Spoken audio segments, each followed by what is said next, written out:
Hey everyone, hope you're doing great. Welcome back to my channel. In today's video, we'll dive into what if Deku become Jedi. Smash that subscribe button, and be sure to peek at the description below. Let's begin. The world was not fair. That was the first lesson Izuku Midoriya ever learned. It wasn't taught in a classroom, nor was it written in a textbook with bold, colorful letters. It was a lesson carved into his soul at the age of 4. Delivered by a doctor with a cold stethoscope and an even colder demeanor. It was a lesson reinforced every day since, in the whispers of his neighbors, the pitying glances of his mother, and the smoking burns that marred his school uniform. In a superhuman society, all men were not created equal. Muzutafu Junior High was a microcosm of that unfair world. It was a place where the hierarchy was absolute, dictated not by grades or character, but by the genetic lottery. At the top sat the powerful, the flashy, the heroes in training, and at the very bottom, buried beneath the strata of mediocrity and minor mutations, sat Izuku Midoriya. So, the teacher's voice droned, lacking any real enthusiasm as he shuffled a stack of papers against the podium. As third-year students, it's time to start thinking seriously about your futures and what you want to do with your lives. The class remained silent, a coiled spring waiting to snap. I could pass out these career aptitude tests, the teacher continued, a smirk tugging at the corner of his mouth. But why bother? I know you all want to go into the hero track. The room exploded. It was a chaotic symphony of quirks. Fingers elongated, eyes glowed, faint telekinetic waves rattled pencils, and minor elemental discharges filled the air. It was a display of individuality, a celebration of the 80% who belonged. Izuku shrank in his seat. His head bowed so low his nose nearly touched the scarred wood of his desk. He tried to make himself small. He tried to disappear. Don't look at me. Please, just don't look at me. Yes, you all have wonderful quirks, the teacher said, waving a hand dismissively. But remember, it's against the law to use them in school. Settle down. Teach. The voice cut through the noise like a jagged knife. It was a voice dripping with arrogance. Loud and scratching like sandpaper against stone. Katsuki Bakugo leaned back in his chair, his feet resting on his desk. He smirked at the ceiling, not bothering to look at the rest of the class. Don't lump me in with these extras. Comparing me to these losers with weak-ass quirks is an insult. They'll be lucky to end up as sidekicks to some D-lister. I'm the real deal. The class erupted in outrage. Hey! You think you're better than us, Bakugo? Shut up, Katsuki. Bring it on, you extras. Bakugo laughed, small explosions popping in his palms like firecrackers. I'll take you all on, the teacher sighed, checking his clipboard. Ah, that's right. Bakugo, you're aiming for UA High School, aren't you? The silence that followed was heavy. UA was the holy ground. The training center for all might. The acceptance rate was abysmal. The standards were impossible. That's right. Bakugo leaped onto his desk, standing tall. I aced the mock exams. I'm the only one here with the stuff to make it. I'm gonna surpass All Might and become the top hero of all time. I'll be the richest, most famous hero in history, and it all starts with UA. Oh, the teacher muttered, glancing at another sheet of paper, oblivious to the terror he was about to unleash. Come to think of it, Midoriya wanted to go to UA too, right? Time stopped. It wasn't a figure of speech for Izuku. For a heartbeat, the world actually froze. The ambient noise of the city outside, the shuffling of papers, the breathing of his classmates, it all vanished, replaced by a high-pitched ringing in his ears. Then, the laughter hit him like a physical blow. Ha! Midoriya? No way! You can't get into the hero course just by studying. They don't let quirkless losers in. Izuku stood up, his hands shaking as he tried to defend the indefensible. They got rid of that rule.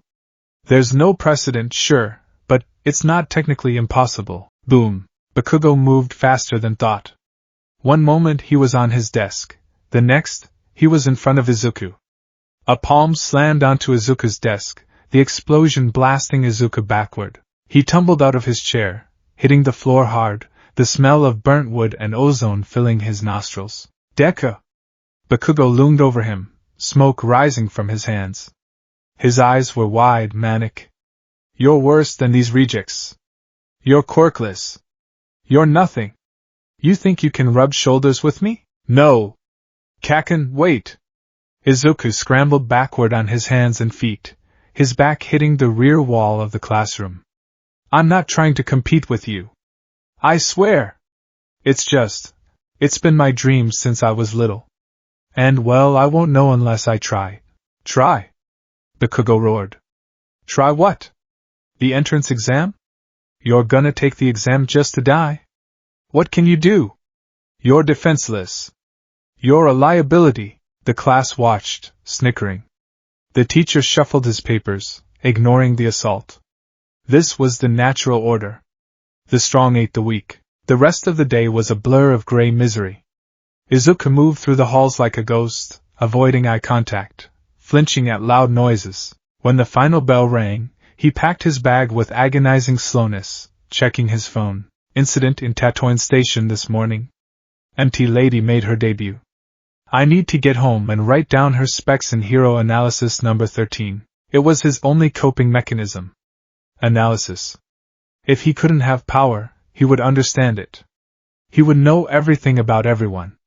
It was a poor substitute for strength, but it was all he had. He picked up his notebook, holding it to his chest like a shield. We're not done talking, Deku. Izuku froze. Bakugo stood at the door, flanked by 2 lackeys. The ash-blonde boy walked over, snatching the notebook from Izuku's hands. Hero Analysis for the Future? Bakugo read the title, his face twisting into a cruel sneer. Seriously? Give it back, Kaken! Izuku pleaded. Bakugo clapped his hands together, the notebook sandwiched between his palms. Boom! He tossed the charred, smoking book out the open window. Izuku screamed internally, rushing to the window to watch his hard work plummet into the koi pond below. My book! Bakugo grabbed Izuku's shoulder, his grip burning hot. Here's a word of advice. Don't apply to you, don't even think about it. You're a pebble in my path. If you don't want to get crushed, stay out of my way. He turned to leave, his lackeys laughing behind him. But at the door, Bakugo stopped. He glanced back, his red eyes gleaming with a malice that felt different today.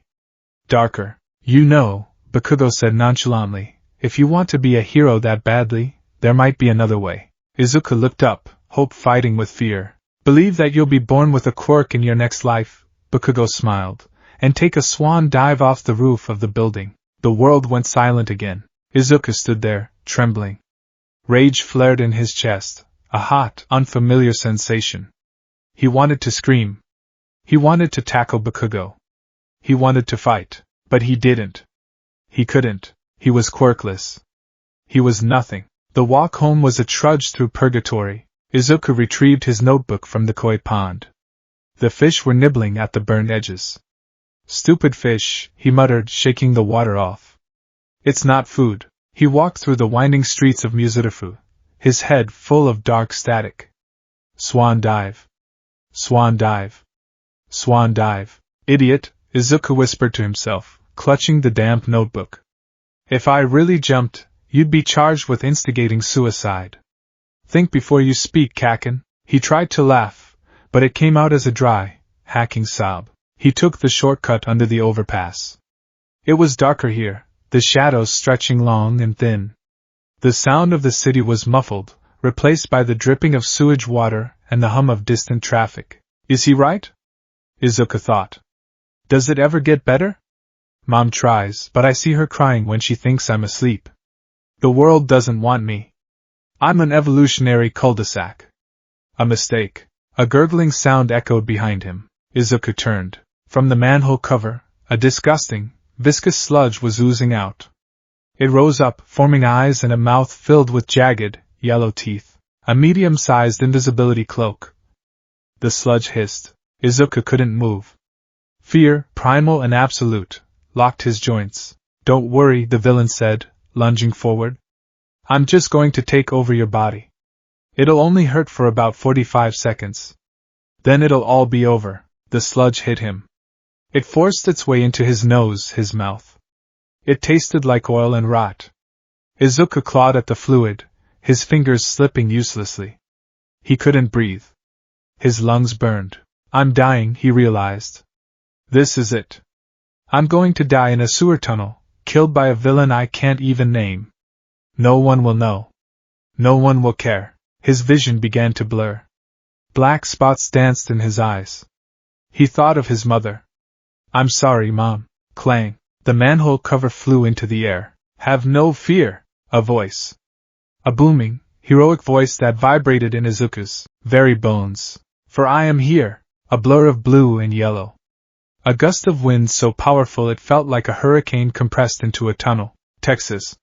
Smash! The air pressure alone obliterated the sludge villain. Izuku was thrown back, gasping for air, coughing up fluid. As consciousness faded, he saw a silhouette. Massive. Golden. The symbol of everything he ever wanted to be. All Might. He woke up to slapping. Hey! Hey! Wake up! Izuku's eyes snapped open. A face, a very famous, very large face, was inches from his own. Ah! Izuku scrambled backward, crab walking away. Thought we lost you there, young man. All Might stood tall, his hands on his hips, his smile blinding. Sorry about that. I got a little carried away capturing this guy. But fear not. I bottled him up. He held up a soda bottle containing the swirling sludge villain, All Might. Izuku scrambled to his knees. You. Can I have your autograph? He frantically searched for his notebook. It was lying open on the ground. All Might had already signed it. 2 pages wide. Thank you? Izuku bowed repeatedly, his forehead practically hitting the asphalt. I'll treasure this. It's a family heirloom, think nothing of it. All Might gave a thumbs up. Now, I must get this evildoer to the police. Stay safe, citizen. Wait. Izuku reached out. All Might was already crouching, muscles tensing to jump. I have to ask you something. Izuku cried out. It's important. No time. Justice awaits. All Might leaped. The force of his jump shattered the pavement. He soared into the sky. But he wasn't alone. Izuku Midoriya, driven by a desperation he couldn't control, had latched onto All Might's leg. The rooftop was quiet. The wind howled softly, carrying the scent of the city below. Izuku stood trembling. He had just seen the impossible. In a puff of steam, the invincible All Might had vanished. In his place stood a skeletal man with sunken eyes and hollow cheeks. The symbol of peace was deflated. All Might sat against the railing, lifting his shirt to reveal a horrific scar. It looked like a spider web of purple, mangled flesh that covered half his torso. 5 years ago, the skeletal man rasped, blood trickling from his mouth. A villain did this to me. Respiratory system decimated. Stomach gone. I can only do hero work for about 3 hours a day, the rest of the time.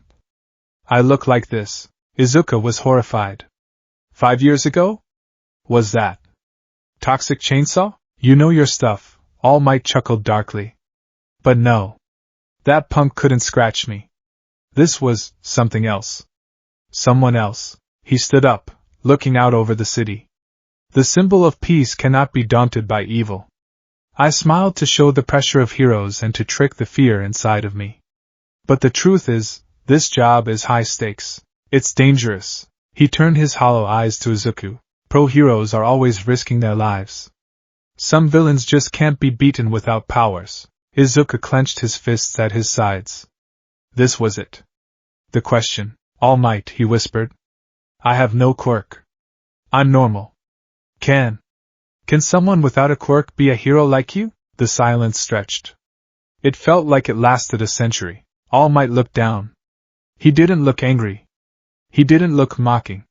He looked sad. No. The word was quiet, but it hit Izuku with the force of a nuclear warhead. I cannot simply say yes, All Might continued gently. You can be a police officer. They get little credit, but it's a fine profession. But to be a hero? Without power? No, young man. It's not realistic. You'd be a liability in the field. He walked toward the door to the stairwell. It's good to dream.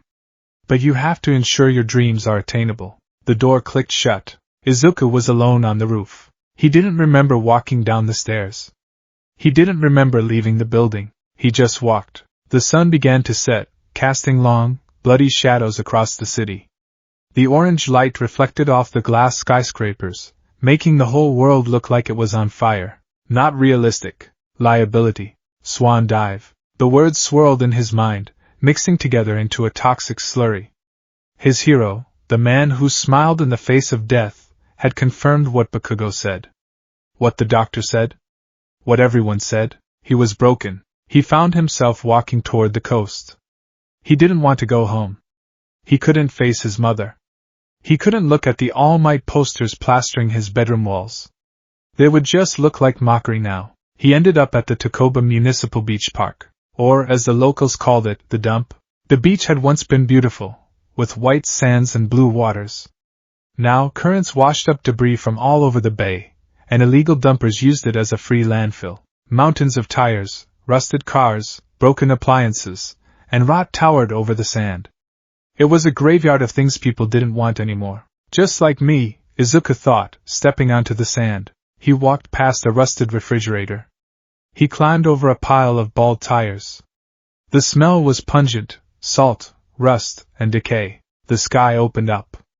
Rain began to fall. Not a gentle drizzle, but a cold, hard downpour that soaked him to the bone in seconds. Thunder rumbled in the distance, matching the turmoil in his heart. Izuku climbed to the top of a massive pile of trash near the water's edge.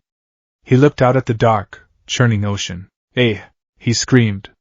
He screamed until his throat tore. He screamed at the ocean, at the rain, at the unfair world. He fell to his knees, slamming his fists into a pile of scrap metal beneath him. "Why?" he sobbed, the rain mixing with his tears. "Why do I have this desire if I don't have the power? Why make me want to save people if I can't do anything? It's cruel! It's just cruel!" He punched the trash again. A jagged piece of metal sliced his knuckle. He didn't care. The physical pain was grounding. It was real. The pile beneath him shifted. The heavy rain had destabilized the mountain of garbage. With a groan of twisting metal, the trash beneath Izuku gave way. "Whoa!" He tumbled. Tires bounced, metal screeched. He slid down the side of the trash mountain, debris raining down around him. He covered his head, praying he wouldn't get impaled. He hit the bottom with a thud, landing in a pool of muddy water. "Ah wow!" Izuku groaned, sitting up and rubbing his bruised arm. "Just my luck. Even the trash rejects me." He looked around. The landslide had cleared a section of the beach that had been buried for years, perhaps decades. The rain was washing away layers of mud and grime from the newly exposed surface. Something caught his eye. Embedded deep in the sand, half buried under the cliffside, was a hull. It wasn't a car. It wasn't a boat. It wasn't like any machine Izuku had ever seen. It was smooth, metallic but matte, lacking the shine of chrome. It was shaped like a sleek arrowhead, curved and predatory. The metal was dark gray, with faded yellow markings that didn't match any language Izuku knew. It looked ancient yet timeless. Curiosity, that eternal curse of the Midoriya bloodline, flickered through his despair. He stood up, wiping the mud from his face, and walked toward the object. It was huge, maybe the size of a fighter jet, but the design was wrong. No wings, no visible thrusters in the conventional sense. He reached out, his hand trembling. He touched the hull. It was cold. Colder than the rain. And it hummed. A faint, subsonic vibration that he felt in his teeth rather than heard with his ears. "What is this?" he whispered. He traced his hand along the side until he found a seam. There was no handle, no keypad. Just a small, circular indentation. Instinct took over. He placed his hand over the circle. Hiss. A rush of pressurized air kicked up the sand. The seam split, and a ramp lowered slowly, groaning as hydraulics that hadn't moved in centuries forced themselves to work. Darkness yawned from the interior. Izuku looked back at the city lights in the distance. He thought of his warm bed. He thought of his ruined life. He stepped onto the ramp. The inside of the ship smelled of stale air and ozone. Emergency lights flickered overhead, dim, amber pulses that barely cut through the gloom. Izuku walked down a short corridor.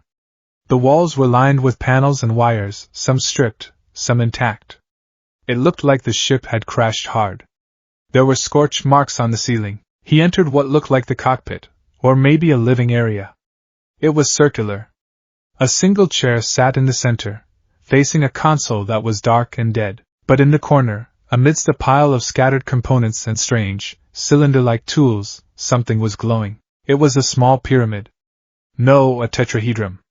It was made of a crystalline lattice and gold metalwork, sitting on a small pedestal.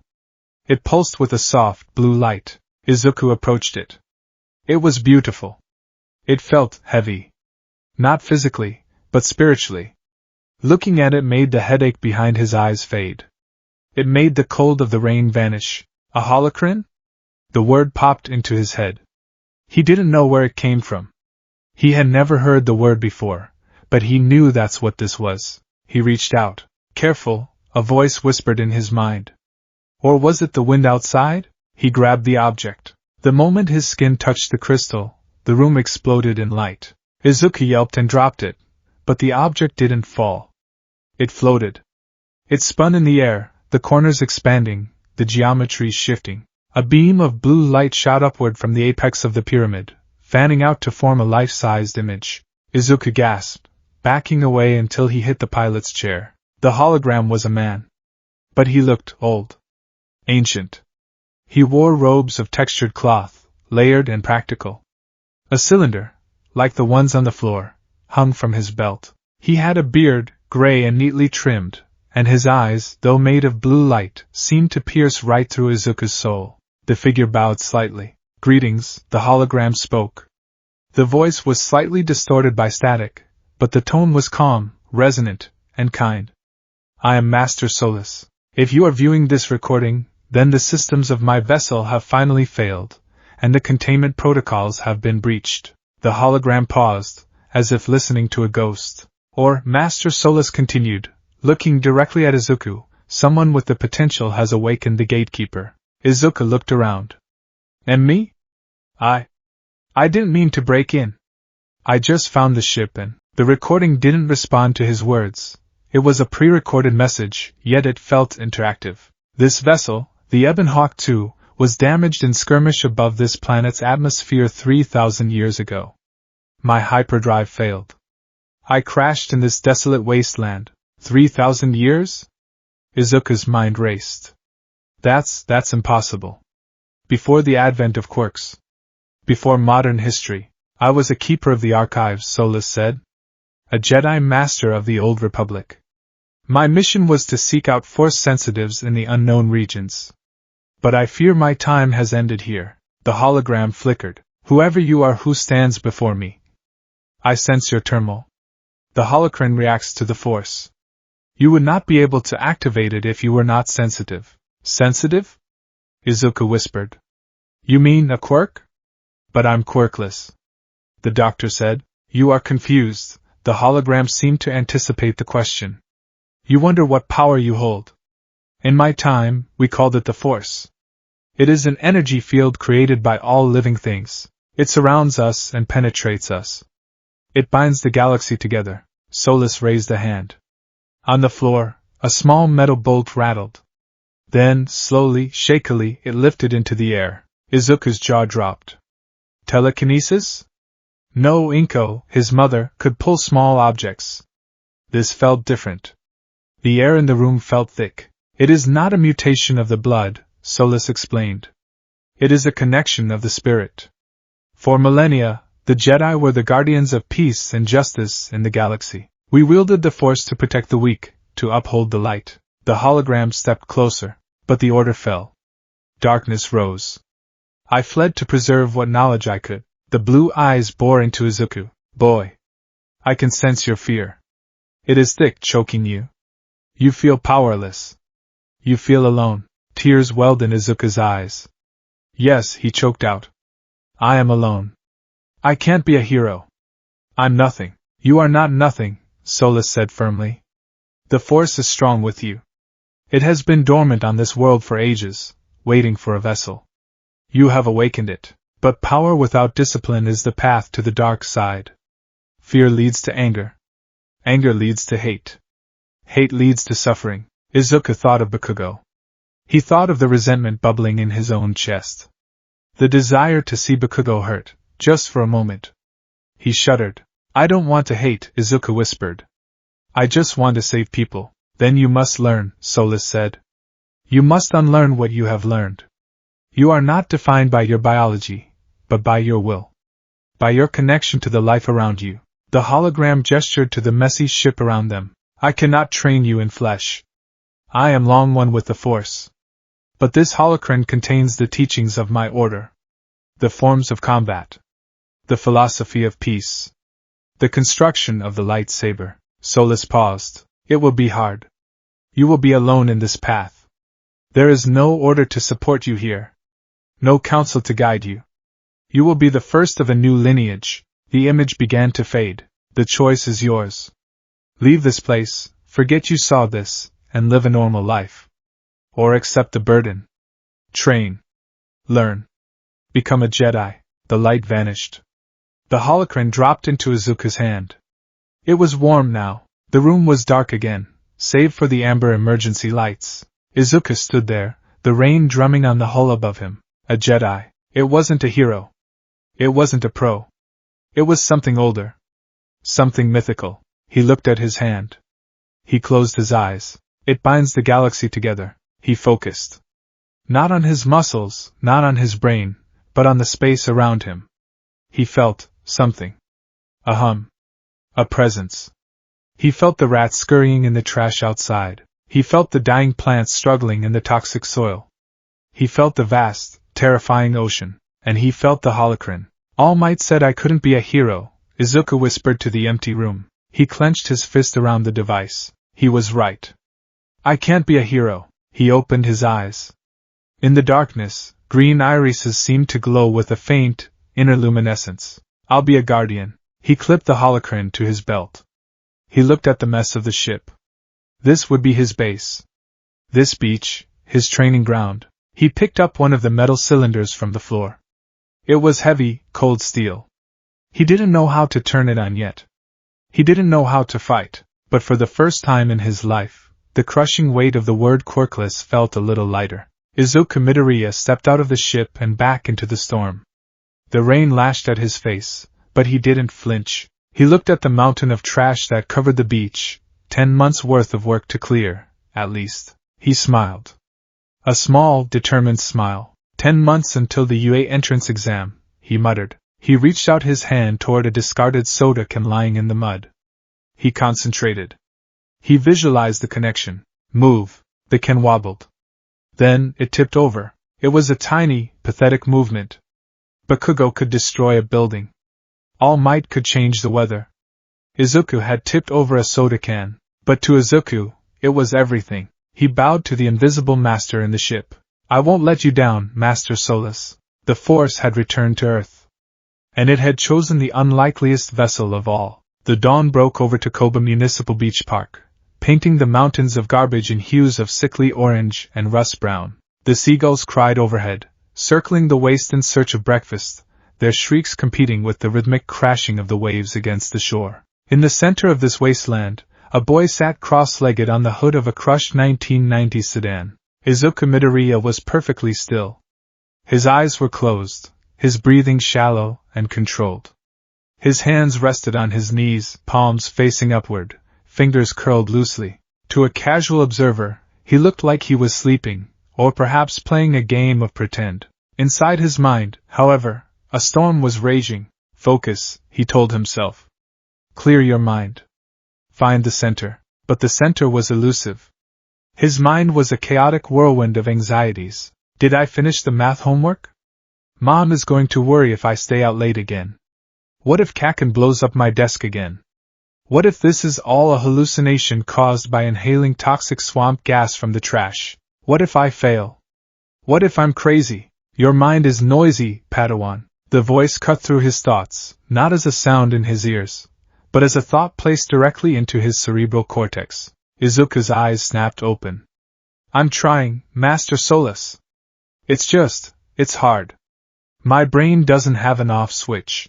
I usually analyze things to calm down, but you're telling me not to analyze, which makes me analyze why I can't stop analyzing. He looked toward the entrance of the crashed starship, the Ebon Hawk 2, where the blue shimmer of the holocron flickered in the shadows of the open ramp. The hologram of Master Solus didn't sigh. He was a recording, an interactive memory print, but the pause he took suggested a digital approximation of patience. The mind is a tool, Solus said, his voice echoing slightly against the metal hull. But it is also a wild beast. You must learn to leash it. You are trying to force the silence. You cannot force the force. You must let it in. Izuku slumped, his shoulders dropping. I don't know what that feels like. You felt it the night of the storm, Solus reminded him. When you opened the door. You felt the connection between the rain, the sea, and the metal. Find that again. Stop thinking. Feel, Izuku groaned, rubbing his face. It had been 3 days since he found the ship. 3 days of waking up at 4 a.m., sneaking out of the house, and running to the beach. 3 days of sitting on trash and trying to levitate pebbles. So far, the score was, pebbles moved 0, leg cramps 12. Okay, Izuku muttered, shaking out his hands. One more time. Feel, don't think. He closed his eyes again. He listened to the ocean. Water hitting sand. Friction. Energy. He listened to the gulls. Life. Hunger. Flight. He felt the cold metal of the car beneath him. Steel. History. Decay. He visualized the pebble sitting on the hood of the car in front of him. A small, gray stone, smooth from the sea. It's not just a rock, he thought, recalling the holocron's lecture on physics and metaphysics. It's a collection of atoms. Vibrating energy. Just like me.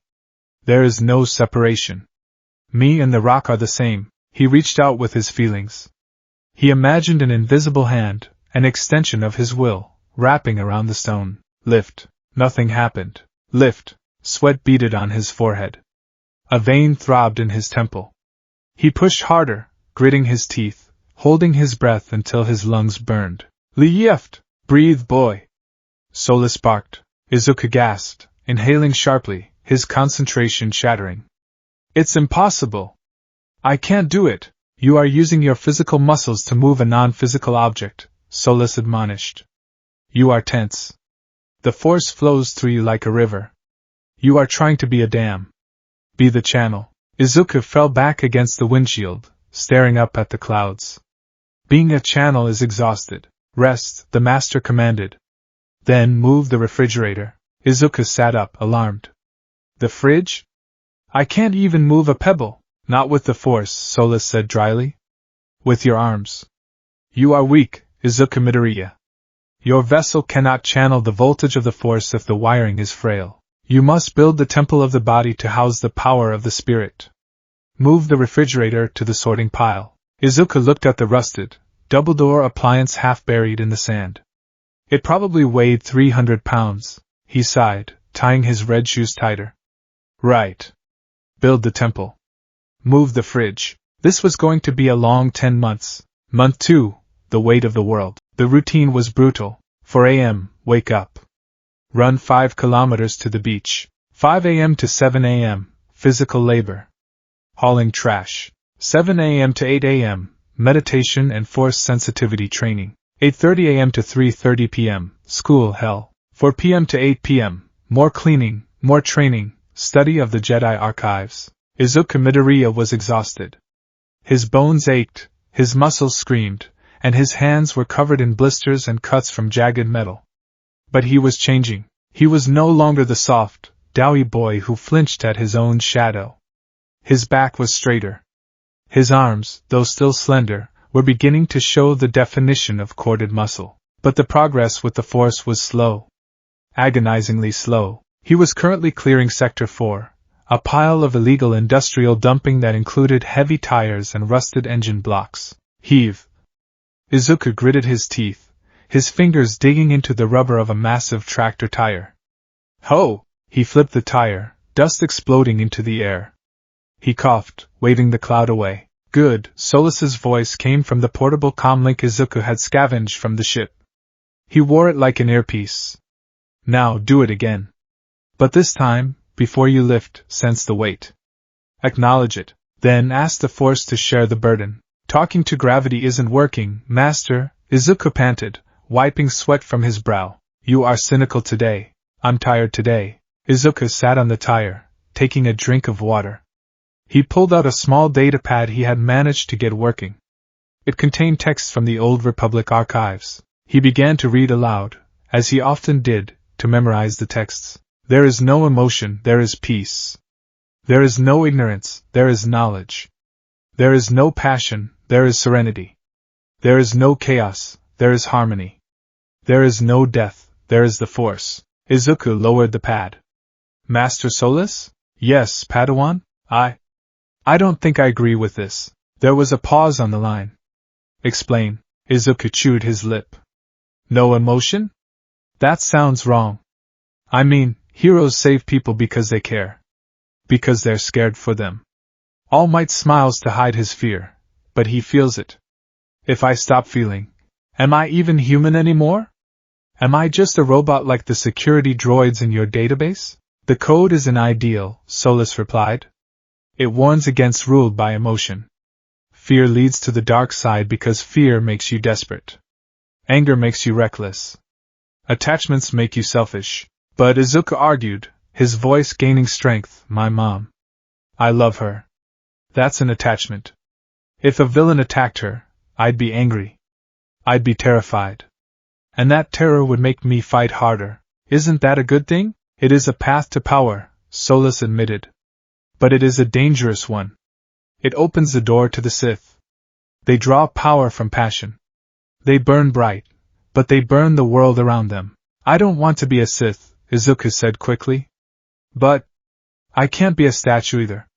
I cry when I'm happy. I cry when I'm sad. I mutter when I'm nervous. I'm all emotion. He looked at his hands. If the Force is created by life, then isn't emotion part of life? Denying it feels like denying the Force itself. Silence stretched over the comlink. For a moment, Izuku worried he had offended the ancient master. You speak of the Grey, Solus finally said. His voice sounded thoughtful. There were those in my time, dissidents. Like Kagan Jin, or the revanchist. They believed that the code was too rigid. They believed in balance. Not the absence of emotion, but the mastery of it. Balance, Izuku tasted the word. I like that. Not no emotion, but emotion under control. It is a harder path, Solus warned. The Jedi code is a wall to protect you. If you walk the path of balance, you walk without a wall. You must be your own fortress. If you slip, the fall will be harder. Izuku stood up. He looked at the mountain of trash. He thought of Bakugo's explosions. He thought of the sludge villain. I've been falling my whole life, Master, Izuku said, a fire lighting in his green eyes. I think I can handle the vertigo. He turned back to the tire. He placed his hands on it. He didn't try to suppress his exhaustion. He felt it. He didn't try to suppress his desire to be strong. He felt it burning in his chest. He took that fire, that desperation, and he visualized it flowing into his arms. Move, he pulled. The 300-pound tire flew into the air, soaring 10 feet up before crashing down onto the sorting pile with a thunderous thud. Izuku stared at his hands. He hadn't just lifted it. He had launched it. Whoa, he whispered. Good, Solus said, and Izuku could swear he heard a smile in the voice. Now, the next one. Month 4, the junkyard ghost. School had become strange. Izuku walked through the halls of Aldera Junior High like a specter. The insults, the jeers, the occasional shoulder check, they still happened, but they didn't land. It wasn't that he was ignoring them. It was that he perceived them differently. When a classmate mocked his shoes, Izuku didn't hear an insult. He heard insecurity. He sensed the boy's need for validation from his peers. It was pitiable, really. Oh, Deku! Bakugo cornered him by the lockers. Smoke was already curling from his palms. You've been weird lately. You don't flinch. You don't mutter. You just stare with those creepy eyes. Izuku looked at Bakugo. Really looked at him. Through the lens of his developing Force sensitivity, Bakugo was a blinding bonfire of energy. His aura was jagged, red and orange, spiking with pride and a deeply buried, surprising anxiety. Bakugo was terrified of being weak. That fear fueled his rage. I'm just focusing on my studies, Kaken, Izuku said calmly. His voice was steady, lacking the usual tremolo. Don't lie to me. Bakugo slammed a hand against the lockers, scorching the metal. You're up to something. Are you still trying for UA? Yes. The answer was simple. Immediate. Bakugo's eyes widened. He pulled back a fist, explosions popping. I told you to take a dive. You want a death wish, nerd? Izuku didn't move. He didn't raise his hands. He simply breathed. He visualized a barrier. A wall of air between him and the explosion. Sorisu. The resilience of the willow. Katsuki, stop. It wasn't a shout. It was a suggestion, laced with a tiny, amateurish pulse of the force. A mind trick. Bakugo blinked. His hand faltered, the explosion dying out before it detonated. He looked confused for a split second, shaking his head as if a fly had buzzed in his ear. TCH, Bakugo scowled, stepping back. Whatever. You're not worth the detention. Just stay out of my way. He stormed off, his lackeys trailing behind him, confused by the lack of violence. Izuku let out a breath he had been holding. His knees shook slightly. He wasn't fearless yet, but he had stood his ground.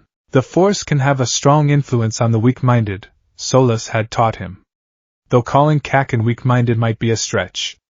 He's just stubborn. Izuku grabbed his bag and headed for the door. The beach was waiting. Month 6, the heart of the blade. The Ebon Hawk 2 was becoming more of a home than his actual apartment. Izuku had cleaned the interior, fixed the lighting, and even managed to get the climate control working. The central table of the main hold was now a workbench. Scattered across it were parts that looked like junk to anyone else, but were gold to Izuku. The lightsaber, Solus's hologram lectured, hovering over the table, is the weapon of a Jedi. Not as clumsy or random as a blaster. An elegant weapon, for a more civilized age. Izuku wore a pair of magnifying goggles he had scavenged from a discarded VR headset. He was holding a small soldering iron. I have the casing, Izuku muttered, pointing to a steel tube made from a high-grade alloy pipe he'd found in the chassis of a racing bike. I have the power cell, modified from a smartphone battery and a kinetic charger I stripped from the ship's emergency kits. I have the emitter matrix. He looked at the empty slot in the center of the mechanism. But I don't have a Kaiba crystal, Solus nodded solemnly. The heart of the blade. The crystal focuses the energy. Without it, you have nothing but a very expensive flashlight. There are no crystal caves on Earth, Izuku said, frustration leaking into his voice. I checked geology reports. No Ilum. No Jeddah. You must improvise, Solus said. The Force guides us to what we need. Izuku looked around the ship. He had stripped it of almost everything useful. The ship. Izuku whispered. He stood up and walked to the rear of the vessel, to the engine room. The hyperdrive was dead, a massive, fused lump of machinery. But inside, he grabbed a crowbar. Forgive me, Hawk, he murmured. He pried open the access panel of the hyperdrive regulator.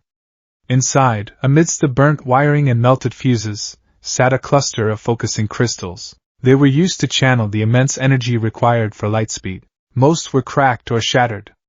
But one was intact. Izuku reached in with a pair of pliers. He pulled it out. It was a rough, jagged gem, clear as glass but humming with latent power. A synthetic focusing crystal, Solus observed as Izuku returned to the table. Not a true kyber, but it will suffice. It has absorbed the cosmic energy of hyperspace for decades. It is attuned to the void. Izuku sat down. He placed the crystal on the mat. Now, Solus said. This is the true test. You cannot assemble a lightsaber with your hands alone. The tolerances are microscopic. If the lens is misaligned by a micrometer, the weapon will explode in your hand. Izuku swallowed hard. Explode. Got it. You must assemble it with the Force. Izuku took a deep breath. He held his hands over the scattered parts. Focus. He closed his eyes. He didn't see the parts. He felt them. The cold steel. The copper wiring. The pulsating crystal. He visualized them coming together. He visualized the flow of energy. Click. He heard a screw turn. Snap. A wire connected. He spent hours there. Sweat dripped down his nose. His head pounded with a migraine. It was like trying to thread a needle while riding a roller coaster. The crystal floated into the center of the chassis. The power cells slid into place. The emitter matrix locked down. The outer casing slid over the internals, sealing it shut. Izuku opened his eyes. Hovering in the air before him was a metal cylinder. It was rough, industrial looking. It lacked the gold and chrome polish of the old Republic sabers.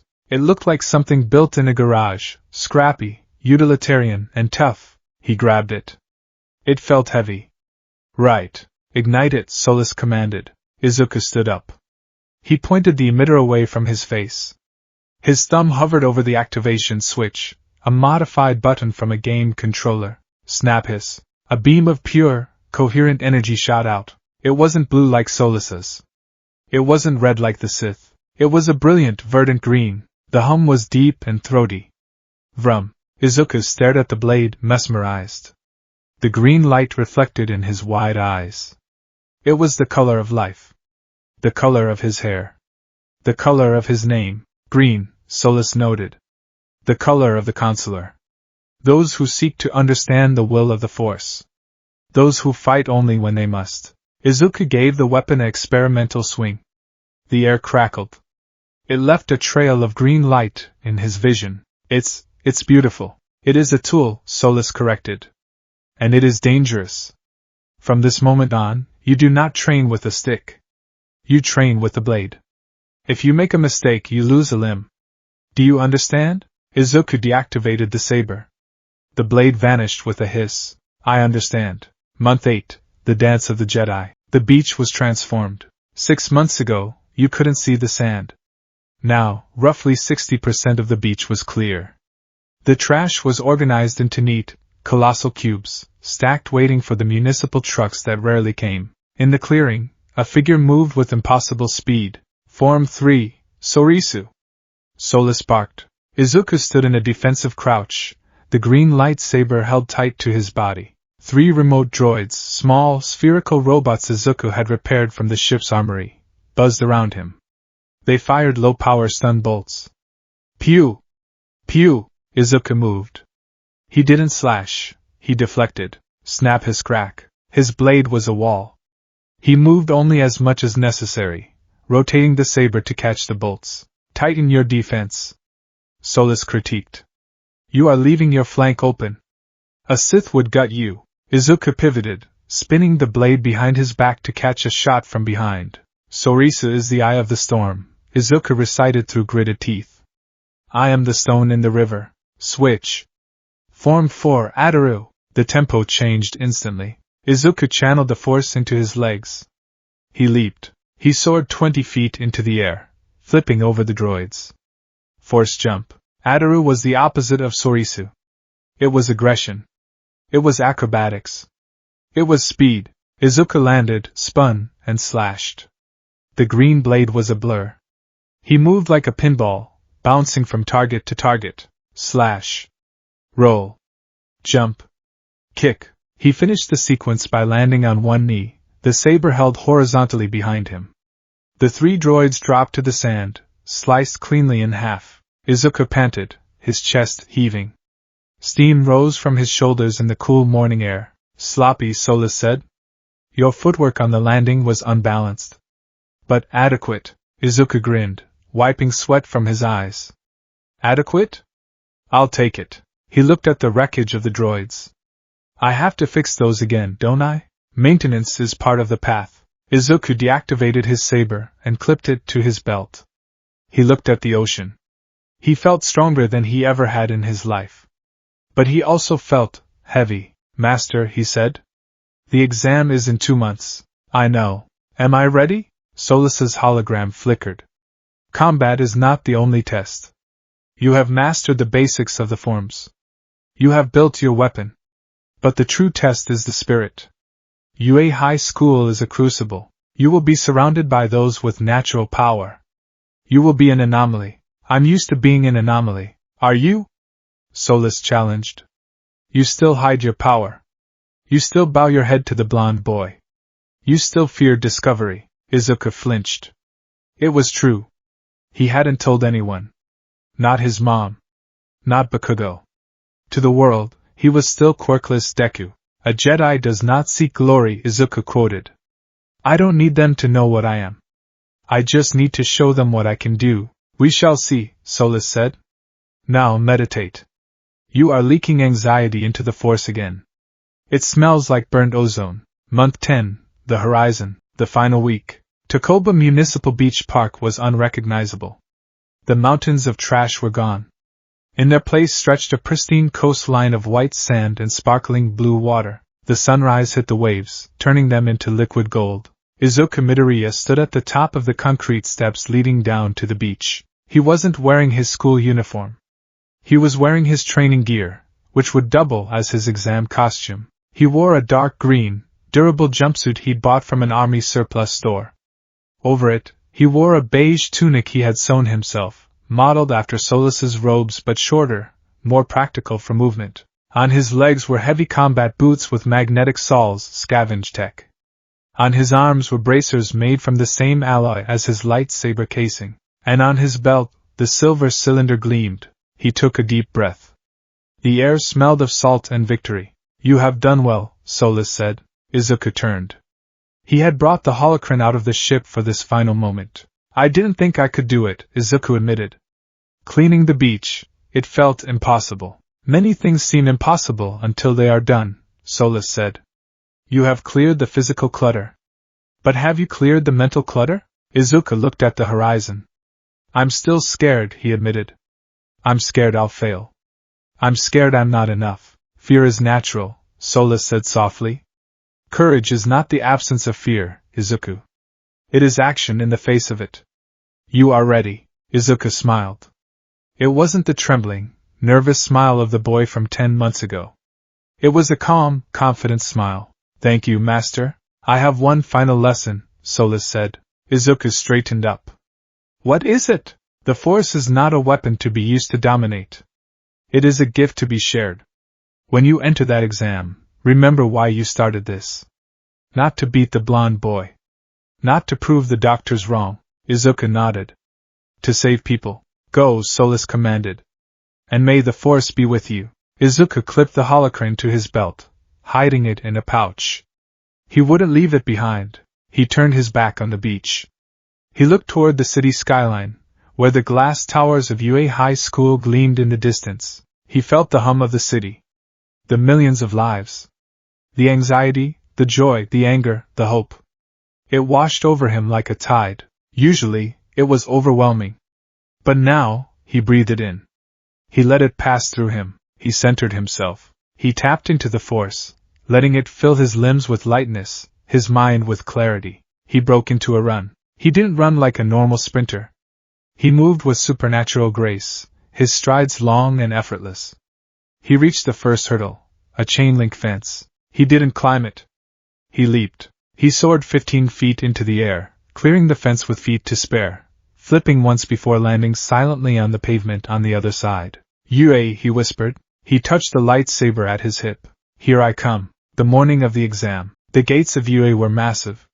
Crowds of students swarmed the entrance, a sea of middle school uniforms and nervous energy. Izuku walked through the crowd. He kept his head up. Out of my way, Deku! The voice was inevitable.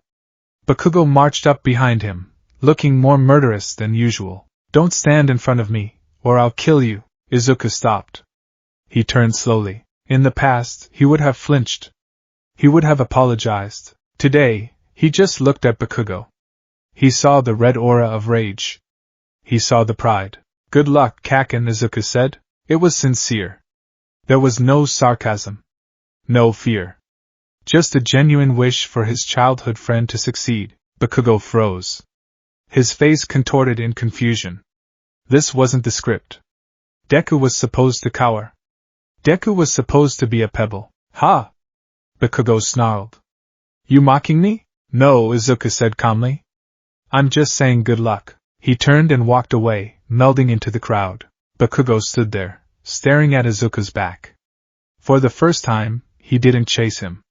He just watched, a strange feeling of unease settling in his gut. The nerd walked differently. He walked like he belonged there. Izuku reached the main hall. He looked up at the massive building. He closed his eyes for a second. I am one with the Force, and the force is with me. He opened his eyes. The exam began. The pencil scratched against the paper, a rhythmic sound that merged with the collective breathing of hundreds of students. The written portion of the UA entrance exam was, by design, a filter. It was intended to weed out those who sought heroics for the glory but lacked the intellect to navigate the complex legal and ethical landscape of the profession. For Izuku Midoriya, it was a meditation. Question 44.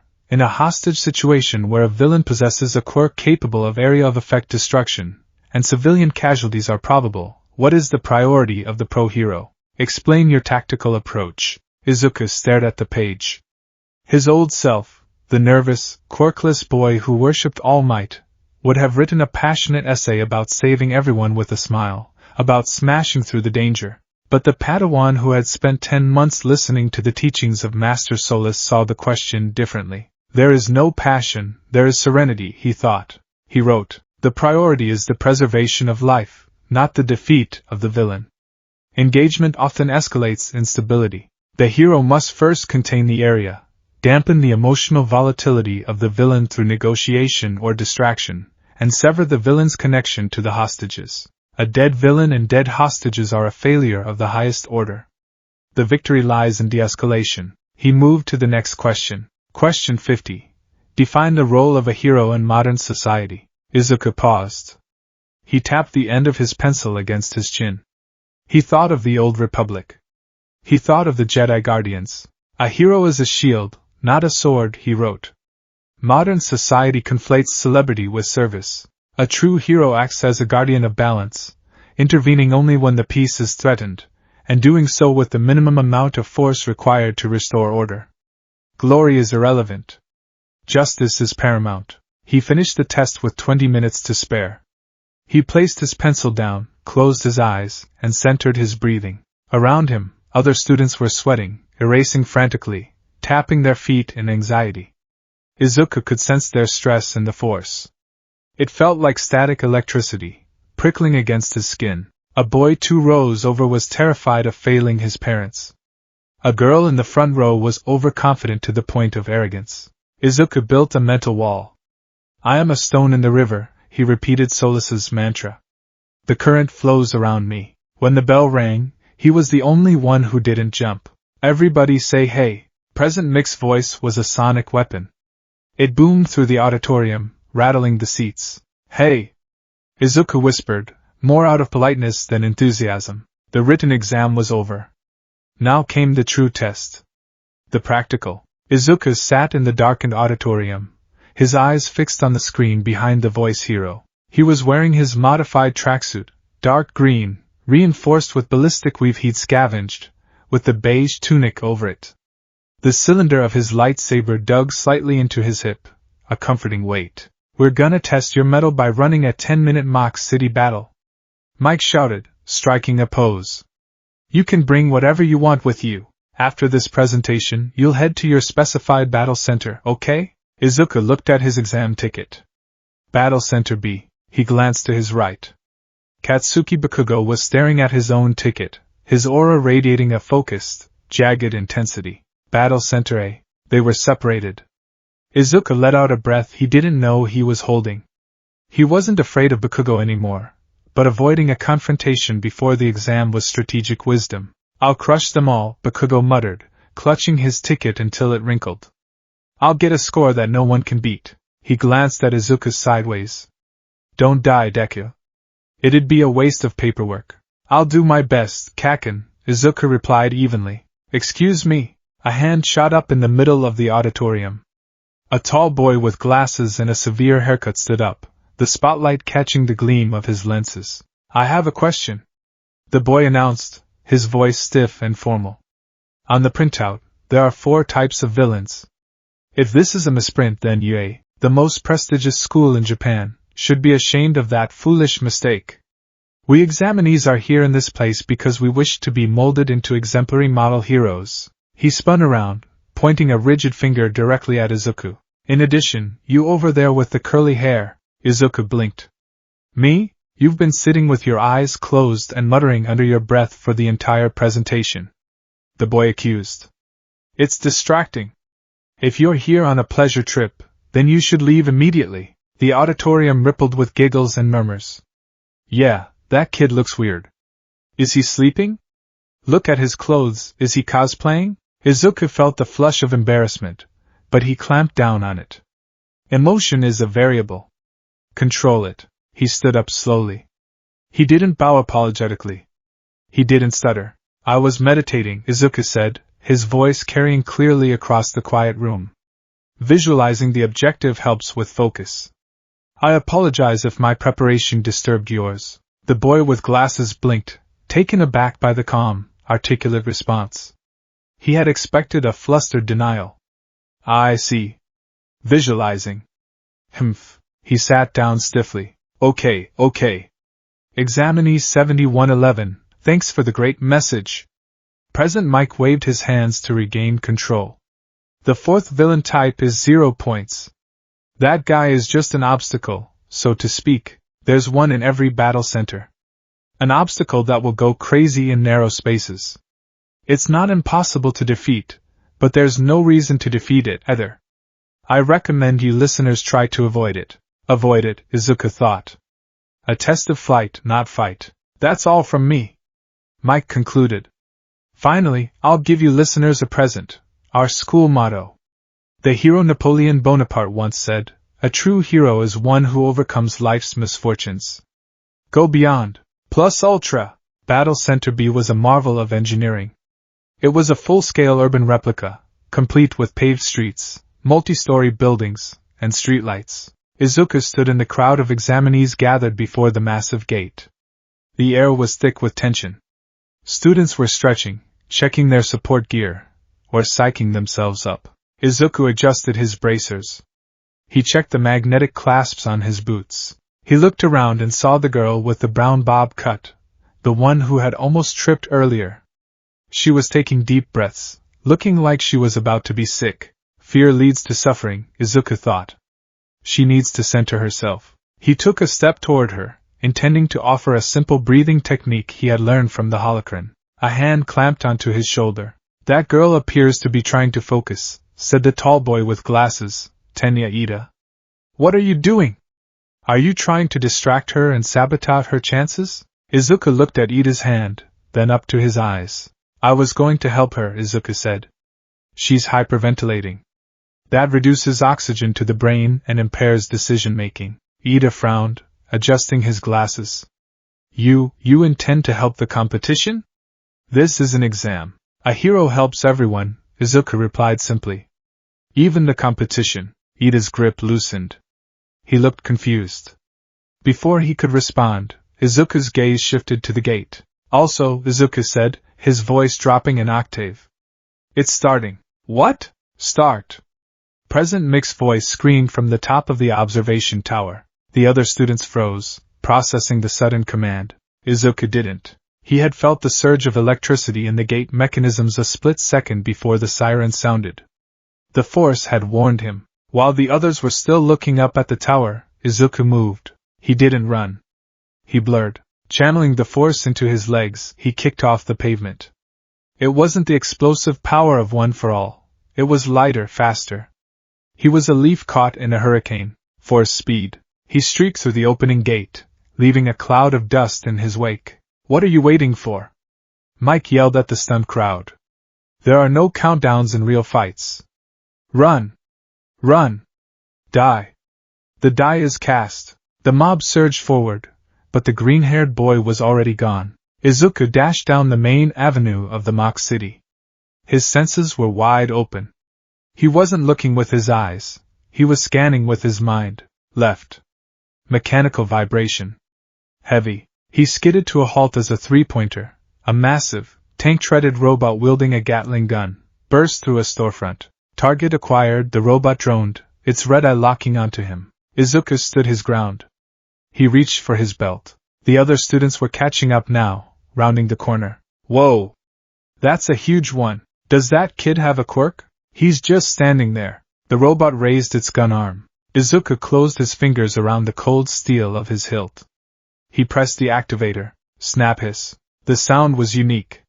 It was a violent, electric crackle followed by a deep, resonant hum that seemed to vibrate in the chest of everyone watching. A beam of emerald green plasma shot upward, casting a glow on Izuku's determined face. The robot fired rubber bullets, moving at high velocity. Izuku didn't dodge. He moved his wrist. Vrum vrum vrum. The green blade became a fan of light.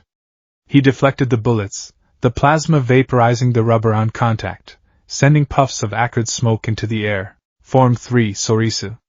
The moving wall. He blocked them. A student yelled. Izuku shifted his stance. He lowered his center of gravity. Form 4 Ataru. The hawk bat. He lunged. He closed the distance in a heartbeat. He didn't hack wildly. He struck with surgical precision. 1 slash. Diagonal. From the right shoulder joint to the left tread, the blade met the heavy armor plating. There was no resistance. The superheated plasma separated the molecules of the alloy instantly. Izuku passed through the robot, coming to a stop behind it. He deactivated the blade with a hiss. Behind him, the top half of the three-pointer slid slowly off the bottom half. The cut edges glowed molten orange. Crash. 3 points, Izuku whispered. He didn't stay to admire his work. He sensed more. He turned and ran, leaping onto the side of a building. His magnetic boots clamped onto the steel frame within the concrete. He ran vertically up the wall, defying gravity, before backflipping onto a rooftop to scan the area. Below him, the other students were staring, slack-jawed. Was that a laser sword? Is his quirk laser? Did you see how fast he moved? Izuku ignored them. Focus. There is a 1-pointer 2 blocks east. A 2-pointer flanking a student who doesn't see it. He jumped from the roof. Observation room. In a dark room lined with monitors, the faculty of UA High watched the carnage. This year's batch is spirited, Midnight purred, watching a student with vines for hair dismantle a robot. We have some heavy hitters, Cementos agreed. But, he pointed to a screen in the center. Who is that? On the screen, a blur of green motion was weaving through a cluster of robots. It was Izuku. He was surrounded by 4 2-pointers. Instead of panicking, he was dancing. He ducked under a swinging metal arm, used an invisible force to shove one robot into another, clang, and then pirouette, his green blade slicing the heads off 2 machines in a single rotation. Candidate 2234. Izuku Midoriya, said Nizu, the principal, sipping his tea. Interestingly, his file says quirkless. The room went silent. Quirkless? Vlad King frowned. Impossible. Look at that speed. And that weapon?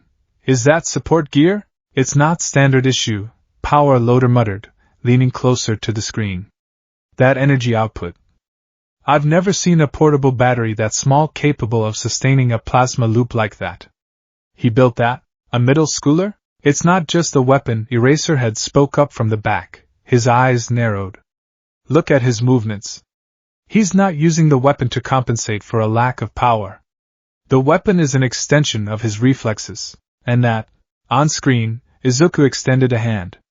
A 1-pointer that was about to ambush him from behind suddenly flew backward, as if hit by a truck, crashing into a wall. Izuku hadn't touched it. Telekinesis? Midnight asked. But the file says, the registry is often wrong, Nizu chuckled. Late bloomers exist. But this is refined. That fighting style. It's ancient. It prioritizes defense and economy of motion. In the corner, All Might stood in his buff form, though he was sweating nervously. Young Midoriya. All Might thought, gripping the railing. You told me you were quirkless. You told me you were nothing. What is this? That power, it's not one for all. It's not all for one. It feels spiritual. He has 45 villain points, Nizu noted. But look at his behavior. He isn't hunting.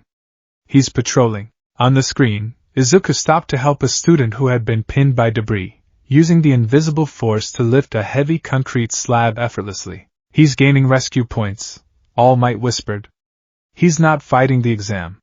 He's saving the examinees. Time to test their resolve, Nizu grinned. His paw hovered over a large red button. Let's see how they handle the apocalypse. Click.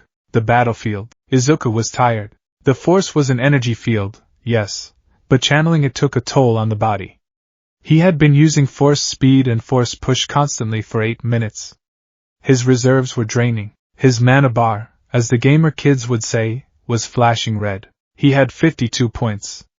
That should be enough. He wiped sweat and dust from his forehead. He was standing in the middle of a ruined intersection. The smell of burning oil and ozone was thick. Rumble. The pebbles on the ground began to dance. Rumble. The water in the gutters rippled. What's that? A student nearby asked, looking around wildly. Then, the sun was blocked out. Izuku looked up. And up. And up. The 0-pointer was colossal. It was taller than the skyscrapers surrounding it.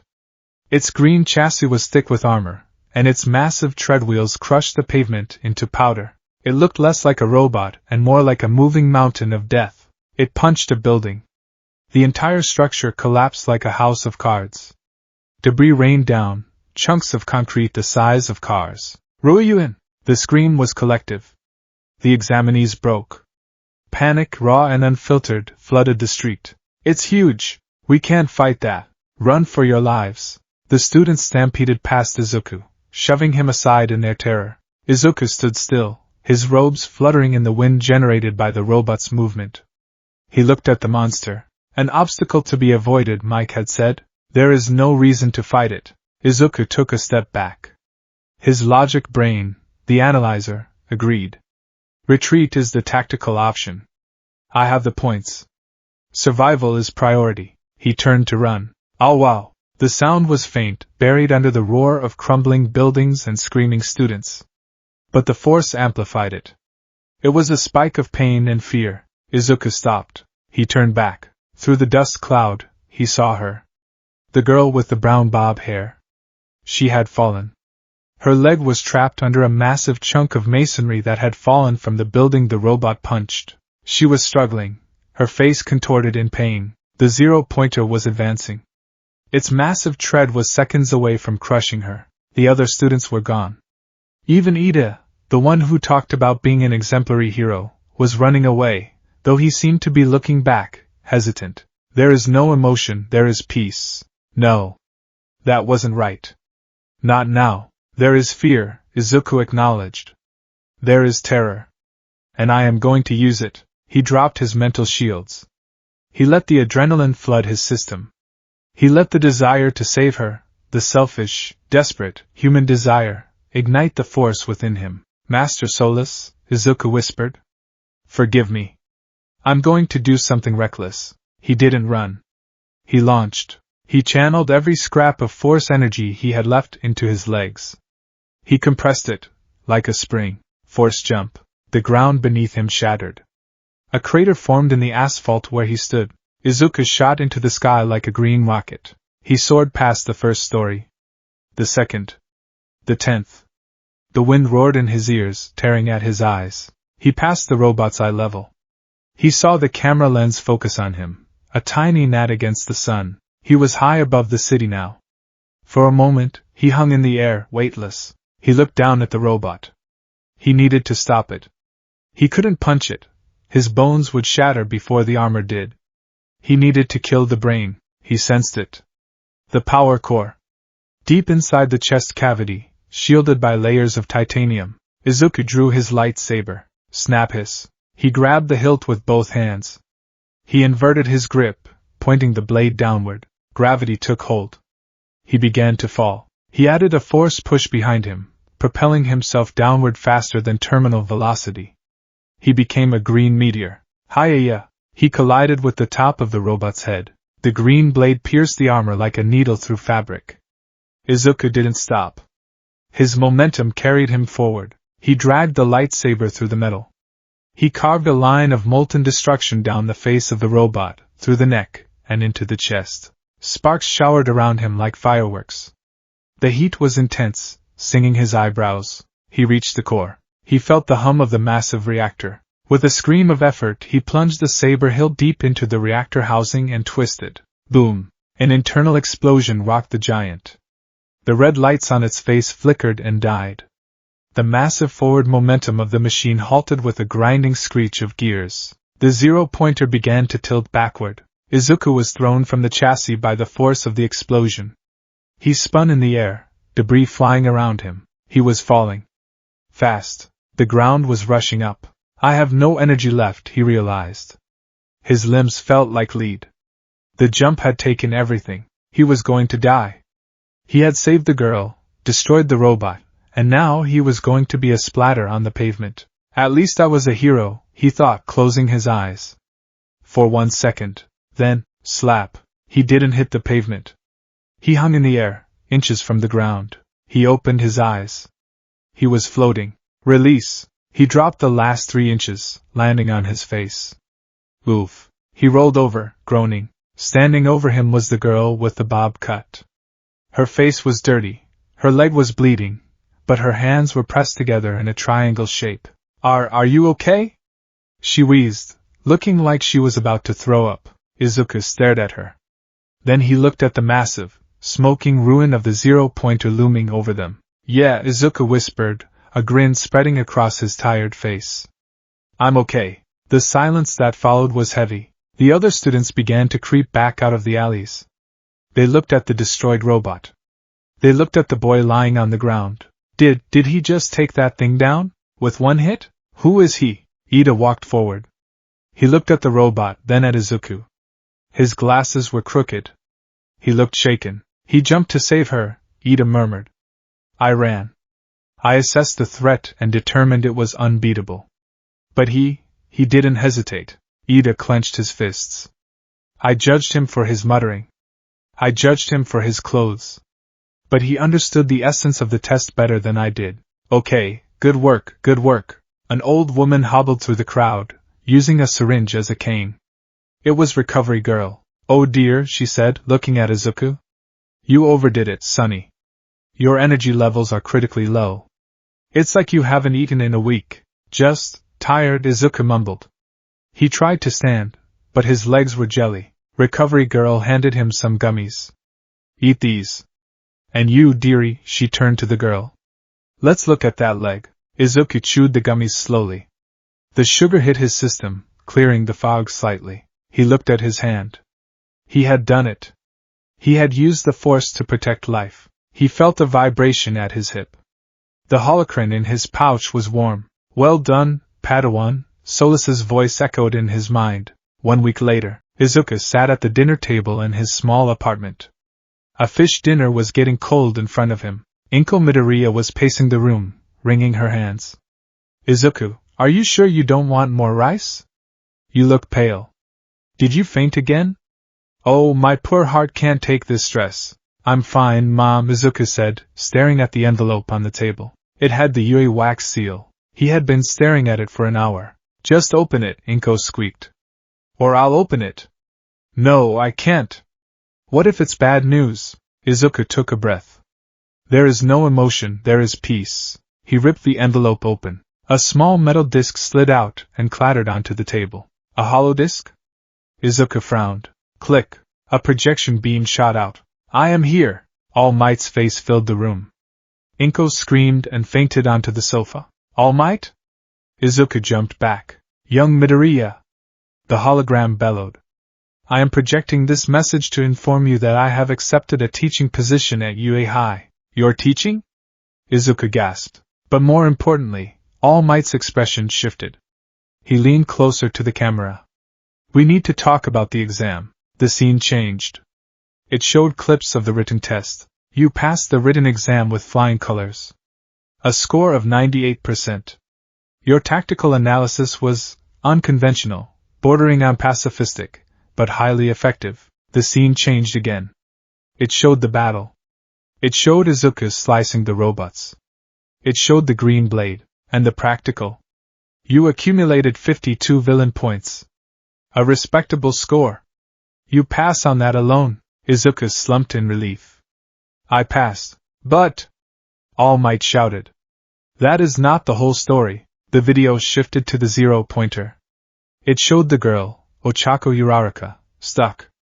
It showed the students running, and it showed Izuku jumping. A hero's job is to save people. All Might said, his voice swelling with emotion. You risked your life against an unbeatable enemy to save a single person. You acted when others froze. A scoreboard appeared. Rescue points are given by a panel of judges. And for your act of selfless bravery, Yui awards you 60 rescue points. Total, 112 points. Izuku Midoriya. All Might pointed at the screen. You are the top scorer of the entrance exam. Izuku's eyes watered. He didn't try to stop the tears. However, All Might's voice dropped to a serious tone. The faculty has questions. Your power, the Force as you called it in your registry, it is a mystery. And that weapon? Come to Yui, young Midoriya. This is your hero academia. The hologram faded. Izuku sat in the silence of his living room. He looked at the lightsaber hilt sitting on the table next to the disc. He had done it. He was going to Yui. He looked over at his unconscious mother. I made it, Mom, he whispered. He picked up the lightsaber. But All Might is right, he murmured, his thumb brushing the activation switch.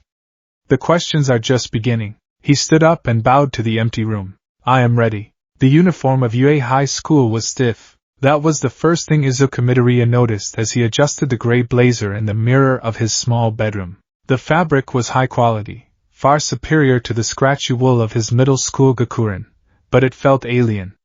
It was heavy with expectation. He tied the red tie. It was a simple knot, but his fingers trembled slightly. Calm, he whispered to his reflection. In the mirror, the boy staring back was different from the one a year ago. His jawline was sharper. His neck was thicker. The messy green curls were the same, but the eyes, those emerald pools, held a new depth. They were the eyes of someone who had stared into the heart of a 3,000-year-old starship and blinked back at the ghosts within. Izuku! His mother called from the kitchen, her voice pitched high with the specific anxiety only Inko Midoriya could generate. You're going to be late. Do you have your handkerchief? Your tissues? Your holocron? Izuku patted the pouch on his belt, hidden beneath the blazer. I have everything, Mom. He walked out into the living room. Inko froze, a spatula in one hand. Her eyes welled up instantly. Oh, look at you, she sobbed, tears streaming down her face in rivulets. My baby is a Yui student. You look so handsome. Like a real hero. Izuku smiled gently. He stepped forward and hugged her. In the past, he would have panicked at her tears. Now, he simply placed a hand on her back, sending a small, unconscious pulse of calming energy through the contact. I'll be fine, Mom, he said softly. I promise. Just be careful, she sniffled, pulling back to straighten his collar. That's school, it's dangerous. I saw the news about the exam. Jumping onto giant robots? Please, Izuku. Don't break yourself. I am a guardian, Mom, Izuku said, the words of the code echoing in his mind. I protect. That includes protecting myself. He grabbed his yellow backpack. Inside, wrapped in a soft cloth, was the lightsaber. He wasn't sure if weapons were allowed on campus, but Master Solus had been adamant. A Jedi is never without his lightsaber. I'm heading out. Have a good day. What was the phrase? May the Force be with you. Izuku finished for her, grinning. He stepped out the door and into the sun. The train ride to Muzidafu was a sensory overload. Before his training, Izuku had been observant. Now, with his senses attuned to the Force, the world was a cacophony. He could feel the exhaustion of the salaryman sleeping in the corner. He could feel the nervous excitement of the students. He could feel the low-level aggression of a group of delinquents in the next car. It was like standing in a room with 100 radios playing different stations. Screens up, Solus's voice instructed from the depths of his memory. Filter the noise. You are the stillness. Izuku closed his eyes, visualizing a mental wall. The noise dampened. He breathed. When he arrived at the station, the walk to Yui was a pilgrimage. The massive glass towers of the school gleamed like a fortress of light. The H-shaped structure loomed over the city, a symbol of peace and power. He walked through the main gates, his heart beating a steady rhythm against his ribs. He navigated the labyrinthine hallways until he found it. Class 1A. The door was gargantuan. It stood at least 20 feet tall, designed, presumably, to accommodate students with gigantification quirks or mutations. Izuku stood before it. This was the threshold. On the other side lay his future. Here goes nothing. He slid the door open. Don't put your feet on the desk. The shout greeted him instantly. Izuku froze. He knew that voice. He knew the stiff, robotic cadence. Inside, Tenya Ida, the boy with the glasses and engines in his calves, was chopping the air with his hand, scolding none other than Katsuki Bakugo. Bakugo was lounging in his seat, his feet crossed arrogantly on the pristine desk surface. He looked at Ida with a mix of boredom and hostility. Ha! Bakugo sneered. Who are you to tell me what to do, Four Eyes? I am Tenya Ida, from Semi-Private Academy. Semi? So you're a damn elite. Bakugo grinned, small explosions popping in his palm. I'll have fun crushing you. Crushing me? Ida recoiled, horrified. You truly aim to be a hero? Your attitude is deplorable. Izuku sighed internally. Conflict already? The dark side is strong in Kaken this morning. He stepped into the room. Oh! It's you! Ida spun around. The entire class turned to look. You are the one who realized the true nature of the practical exam. Ida marched toward Izuku, his movements stiff and mechanical. I misjudged you completely. I hate to admit it, but you are a better student than I am. I wouldn't say that, Izuku stammered, his Jedi composure cracking slightly under the sudden praise. I just acted on instinct. Deku. The temperature in the room seemed to drop 10 degrees. Bakugo was staring at him. His red eyes were narrowed, analyzing Izuku's uniform, his posture, the lack of fear in his eyes. You made it, Bakugo growled. I don't know what kind of trick you pulled to get those points, but don't think you belong here. Good morning, Kaken, Izuku said pleasantly, bowing slightly. Bakugo twitched. The lack of a stutter, the lack of flinching, it infuriated him. Oh! It's the plain-looking boy. Izuku turned to see Ochako Uraraka beaming at him. She looked radiant in the Yui uniform. You passed. She cheered, pumping her fists. I was so worried. President Mike said you scored 0 villain points, but then, if you're here to make friends, you can pack up and leave. The voice came from the floor. Everyone looked down. Lying in the doorway, encased in a bright yellow sleeping bag like a metamorphic caterpillar, was a man. He had long, messy black hair, sunken tired eyes, and stubble that spoke of days without grooming. He sucked on a pouch of jelly drink. This is the hero course, the man mumbled, standing up and shedding the sleeping bag in one smooth motion. It took you 8 seconds to quiet down. Time is a limited resource. You lot aren't rational enough. He walked to the podium, looking at them with dead, bored eyes. I'm your homeroom teacher, Shota Aizawa. Nice to meet you. Homeroom teacher? The class thought in unison. He looks like a homeless person. Aizawa reached into his sleeping bag and pulled out a stack of blue gym uniforms. Put these on and head to the grounds, he said. We're doing a quirk apprehension test. The locker room was a chaotic mess of teenage boys changing. I can't believe we have a test on the first day, groaned a boy with yellow hair and a black lightning bolt streak.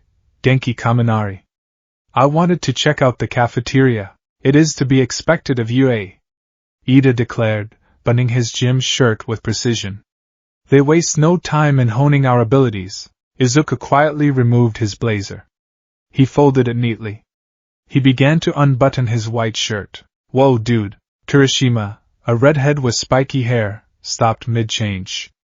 He was staring at Izuku's upper body. You look like you fought a bear. Izuku looked down at himself.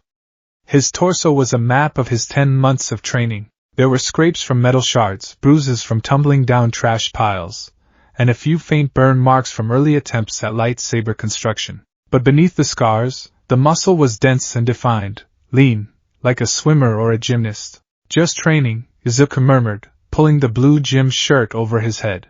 Training? Mineta, a tiny boy with purple balls on his head, shivered. That looks like torture. Oh, Deku. Bakugo slammed his locker shut. He wasn't looking at Izuku's scars. He was looking at the metal cylinder Izuku was transferring from his pants pocket to the waistband of his gym trackies. What is that toy? Bakugo demanded. You brought a flashlight to pee? Izuku secured the lightsaber. It's not a toy, Kaken. It's my focus. Focus my ass, Bakugo scoffed. You're gonna get exposed today. Without that flashy light show you pulled at the exam, you're just a pebble. Izuku didn't respond. He simply tied his shoes, red hide-ops reinforced for combat, and stood up. He is afraid, Solus whispered. He fears that his worldview is collapsing. Be patient with him. I'm trying, Master, Izuku thought. But his voice gives me a headache. The pea grounds were vast, an open expanse of dirt and track under the bright blue sky. The class gathered around Aizawa, who stood with a clipboard, looking as enthusiastic as a man waiting for a root canal. A quirk apprehension test? Uraraka asked. But what about the entrance ceremony? Or guidance counseling? If you want to be a hero, you don't have time for such leisurely events, Aizawa drawled. UA's selling point is freedom of style. That applies to the teachers as well. He looked over the group. Softball throw. Standing long jump. 50-meter dash. Endurance running. Grip strength. Upper body training. Seated toe touch. Sit-ups. You did all these in middle school, right? Without using your quirks. He tapped the clipboard. The country is still trying to pretend everyone is created equal by banning quirks in sports. It's irrational. Bakugo straightened up. Yeah? How far could you throw a softball in middle school? 67 meters. Try it with your quirk. Bakugo grinned. A feral, predatory grin. He walked into the circle. Aizawa tossed him a ball. Anything goes as long as you stay in the circle, Aizawa said. Give it all you've got. Bakugo stretched his arm. Dai! He threw the ball. As it left his fingertips, he triggered a massive explosion behind it. Boom! The ball shot forward like a cannon shell, leaving a trail of smoke. Die! Izuku whispered. Beep! Aizawa showed the device to the class. 705.2 meters. Whoa! That's awesome. We can use our quirks as much as we want? This is gonna be fun. The air around Aizawa changed. His hair shifted slightly. His eyes narrowed. Fun? He repeated softly. You have 3 years to become a hero. You think it's going to be all games and play? He grinned, a terrifying expression that stretched his face. Right. Let's make this interesting. The student with the lowest total score across all 8 events will be judged to have 0 potential, and will be expelled. The silence was absolute. Expelled? Uraraka and several others shrieked. On the first day? That's not fair. Natural disasters aren't fair, Aizawa countered coldly. Villain attacks aren't fair. Catastrophic accidents aren't fair. Heroes are the ones who correct that unfairness. If you wanted to hang out at a burger joint with your friends, you came to the wrong place. He swept a hand toward the field. Welcome to the Department of Heroics.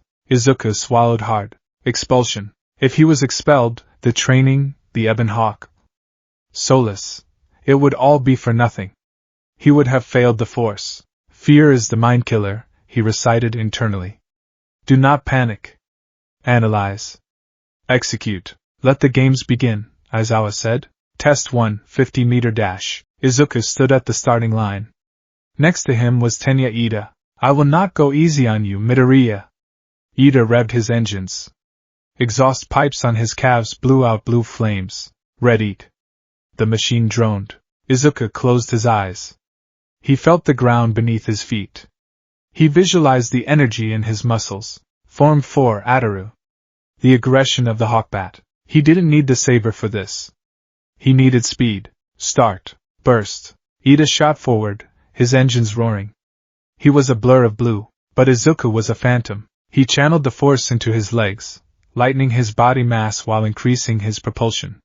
It wasn't the raw, destructive speed of All Might.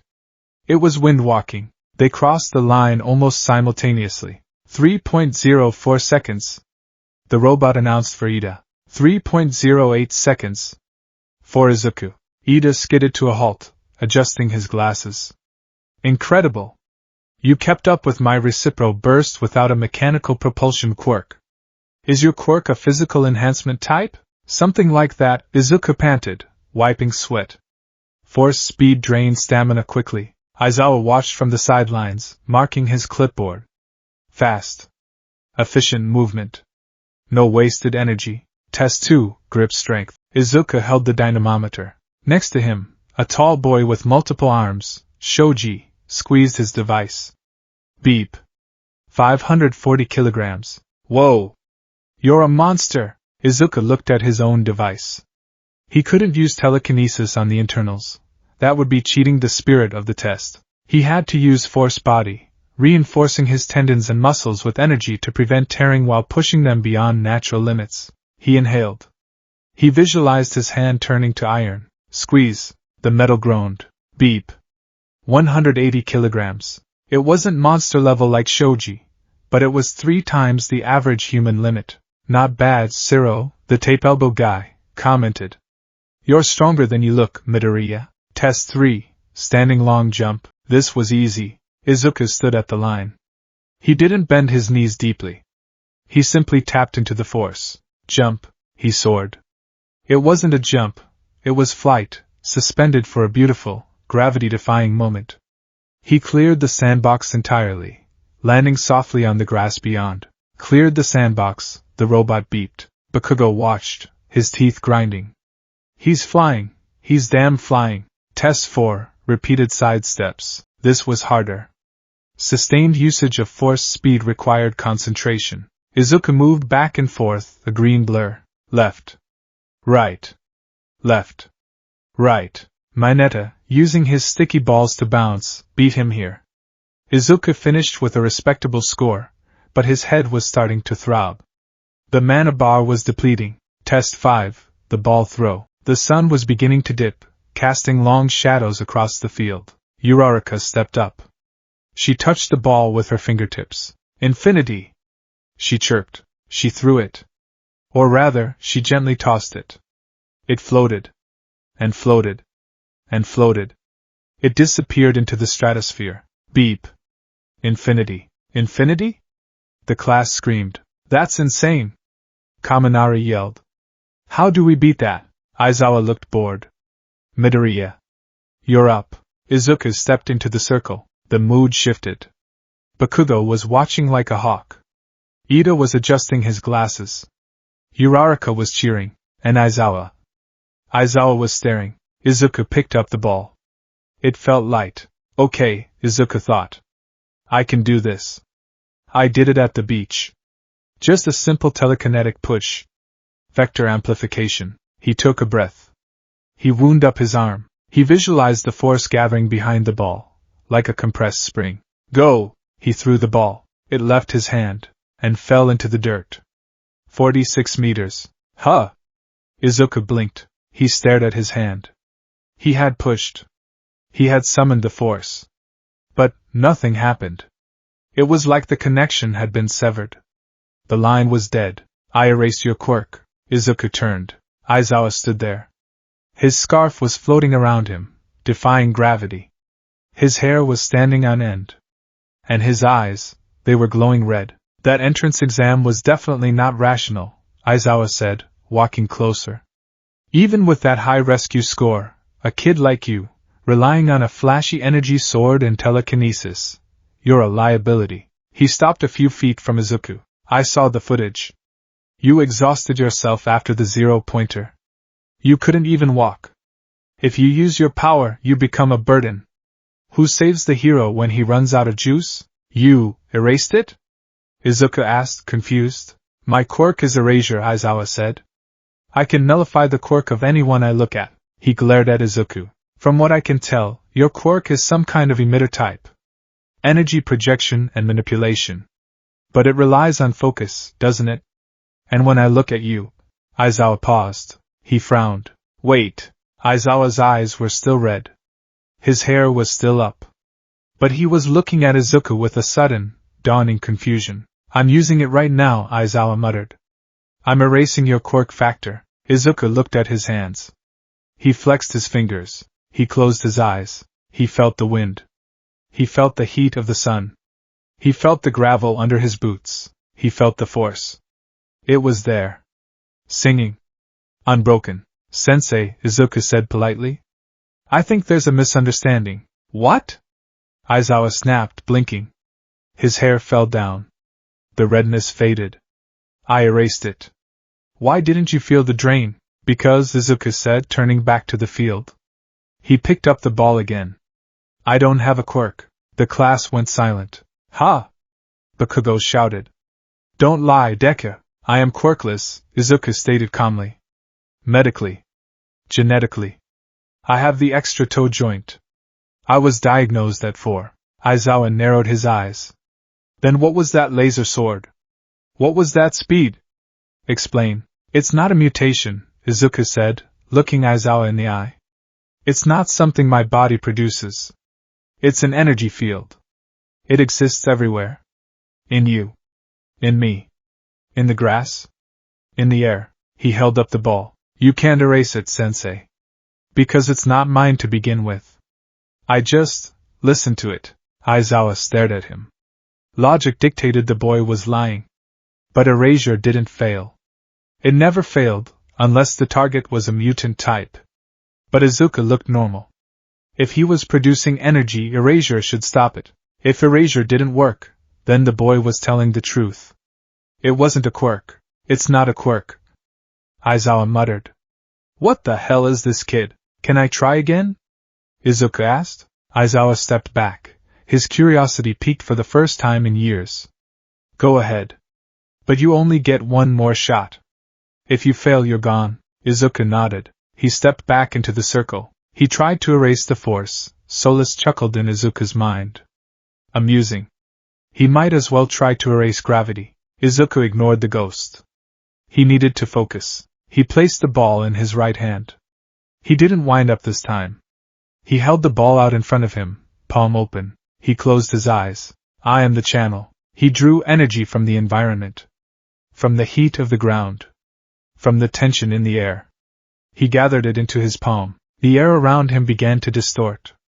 Pebbles near his feet began to float. Whoa, look at the rocks. Kirishima pointed. Izuku's hair, green and curly, began to wave as if in an underwater current. He opened his eyes. They were glowing with a fierce, emerald light. Force.